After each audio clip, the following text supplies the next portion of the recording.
So hey guys, welcome to another episode of Bink's Corvair Addiction. Hey Jackie. Well, this little video, it's not gonna be nothing special. It's what do I do with all these motors? I have 36 of them, motors and motor, I don't know, cases, and all over the place. I got a 60 early model and a 140 under my plasma table needs to get gone out. I have 12 motors in the back of my little enclosed trailer. 6 of them are just the cases, crankcases, and 6 of them are kind of like complete. And I got a stack of cases in the storage container. I got some FCs in here, which are going to stay in here. But I did have Gary come over Friday.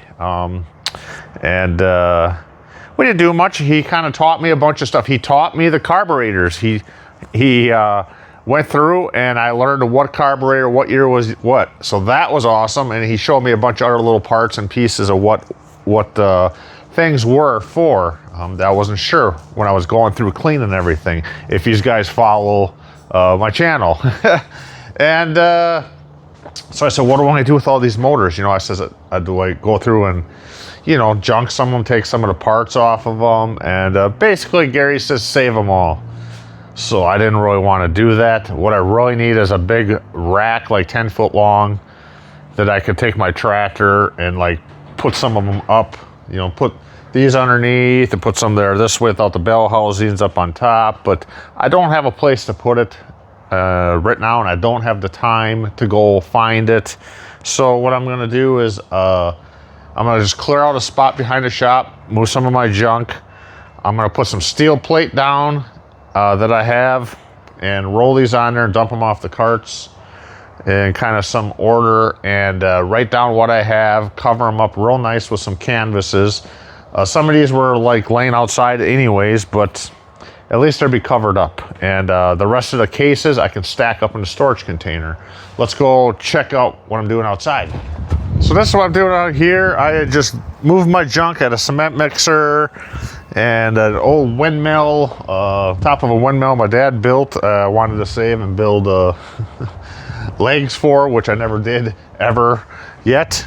But I moved that stuff out of here, and I'm going to go ahead. Hey buddy, you helping today? I'm going to roll these things out here. I'm going to probably keep the complete ones here and put the ones that are kind of apart down that end. That way these are probably the more desirable ones to get the parts off. I have like a 64 I'll keep here on the end because that's even the more better one. I don't want to leave the carts on these things. They'll just go to heck probably out here. I could, but we'll call that good enough. So I'm just going to line them up here and put some nice canvas covers on them and then call it good enough, you know. It's a nice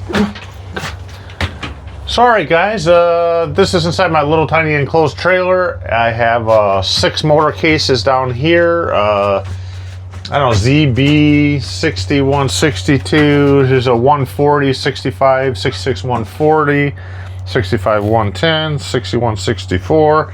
These are just cases. Up here I have 6 more motors. They're fairly complete, kind of complete, some parts. This one here is an interesting one. It's a ZF, a 6164 that somebody had put like I don't know, they fancied it up and put injection on it or something, fuel injection. I don't know. It's kind of a neat piece. I think I would just kind of like to take that one, put it on a stand in my yard or something front by the shop. This one here is right there is a ZV, and that one I wasn't quite sure about.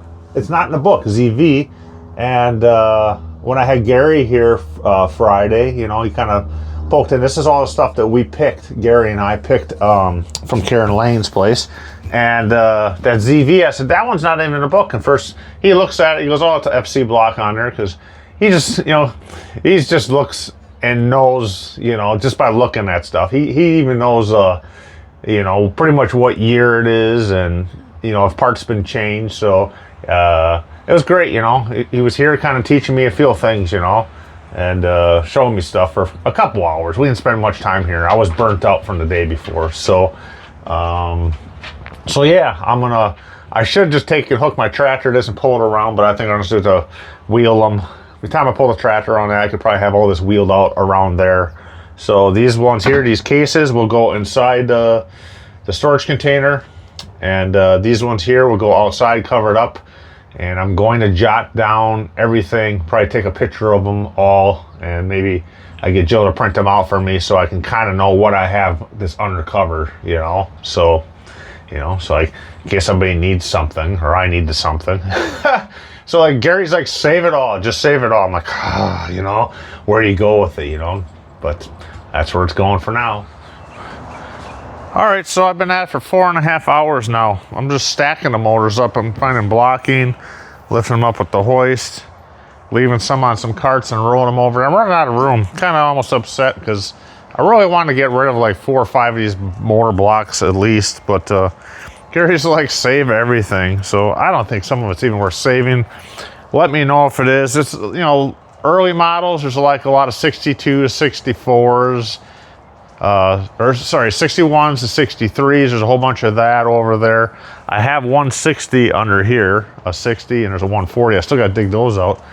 Now I'm gonna have to go out and get this stuff covered. As clouds are coming in, and it looks like it might start raining. So I'm gonna get these out there. That's all I can do is figure to stack them up, and I don't know. Like I said, I wanted this one. This is the FC, a fit-all. So. But another like early model under there. Anyways, we'll keep at it. My back's hurting, but we'll keep at her. Rows of junk motors. You helping, buddy? I gotta start covering this. It looks like rain's coming, but I gotta take pictures of them all quick.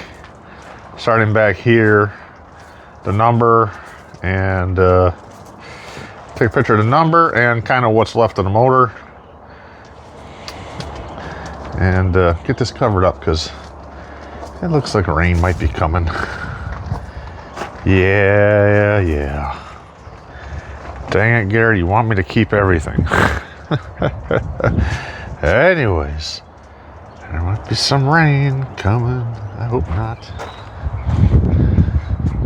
All right, guys, I got 14 motors right here.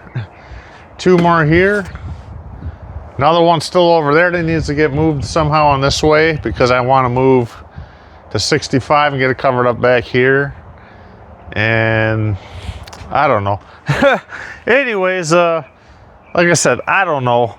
Gary's like, keep them in case you have to get apart. Well, if I have to get apart, I got to try to unbury this. I don't know. I would like to find some homes maybe for a couple of these early model parts, but I don't know if it's even worth keeping these boat anchors on some of this stuff, Gary just wants... he likes to keep everything. I think he's kind of a hoarder, maybe, but I don't want to be a hoarder. I don't have room for all this. If I had another big Connex or storage area and a fork truck or something, you could stack it up. There's a lot of work to cover this up. It did not rain. That was a good thing. I still got 2 motors underneath my plasma table. I'm going to pull them out tomorrow, stack them up, put them on a cart. Maybe push them out here, move this workbench that way over, because I do like to come out here and work sometimes in the morning when it's shady and do some grinding and painting here, but Gary, keep it all. Let's go check out the bay. All right, I call this the high bay only because this is a high door in here. This is as clean as it's been in a while since I brought all that crap back, all the crappy Corvair parts here. Well, it ain't crap, but it was just a lot of work. I don't think it was worth it. I got too many carts for one thing, but that's okay. I like having carts, so I am going to park Blue Boy in here, the 61 ramp side. I'm gonna park that one in here, and maybe tomorrow I can get that. I think it's a 62, my custom Greenbrier. Yeah, I'm gonna get that out from over there, and I'd like to wash it to get the dust off. I have a cover I got from Nella's auction. I'm gonna try to get that covered up, that one there, just throw a cover on it, and I'm just gonna park Blue Boy in here, and that way hopefully it'll stay a little bit cleaner. So yeah, guys, there's 2 more motors under here. There's a 1960 a complete motor, and there's a 140 under there that's, I don't know, I think it's a complete motor. I don't know. I haven't looked at it in a long time. Tomorrow I'll take those, get them out here. I'm gonna, if I have enough blocking, I'm gonna stack them up like I did those other ones and get those covered up outside. I still got more moving around to do out there and get some cars pushed around, but hey, I got my bay back over here. I'm gonna put Blue Boy over there and get the custom one in here and get some cars moved around and finish cleaning my little things next 2 days and call it good enough. I got to get working on some cars. Now, is it worth keeping all these motors? You know, Gary's like, keep all the motors, you know, keep everything. You'll need a part, you go get it, I guess, but how many 61s to 63s do I need? You know, keep 1 or 2 more complete ones, and you know, I don't know. You guys let me know if this stuff's worth keeping. I don't think so, but I don't know. It was a lot of work today getting that just to get them moved out so I have other room, and get them covered up, because why throw them outside, you know? I mean, a couple of them have been outside for a long time, but anyways, the bay's cleaned, fairly clean. I get this over there. And that's it. These Hudson parts, I will get those. Maybe if I have time tomorrow, I'll go ahead and uncover that, vacuum it up a little bit, clean it. I got to jack it up and get those wheels off and get some new tires for it, or new used ones. And I want to put these Hudson parts in there. A few of these other parts is some different bearings for like a Chevy pickup truck, and some bezels. I'm gonna probably give that to the guy out at Just Sell It, see if he wants it, or if not, I'll throw it away. You know, I hate doing that. I'd rather give it to somebody. And that's it. I gotta get this thing area cleaned. You know, just like that enclosed trailer. I wanted to use it, I can't because it's full of crap, you know. 12 motors in there, and the motor halves and pieces. And just like this, I want to use it, I can't because it's buried, you know. It drives me nuts. So I'll probably spend Tuesday, Wednesday in here cleaning the rest of this little stuff and get stuff moved around and call it good enough and get working on a car and actually make you guys some good videos. I know you're probably getting bored with what I'm posting out there, but I have to get the stuff straightened and cleaned and organized a little bit. And I still have a bunch of buckets of bolts and nuts and stuff. I might just stack those up in the storage container and do that on a rainy day or something. So let me know. Is this boat anchors worth keeping? Not? I don't know. I hate scrapping stuff too. Put your comments below. Let me know what you think. And I guess we'll see you in the next video. Hopefully it's better, something more interesting for you guys. Thanks for watching again. Bink's Corvair Addiction.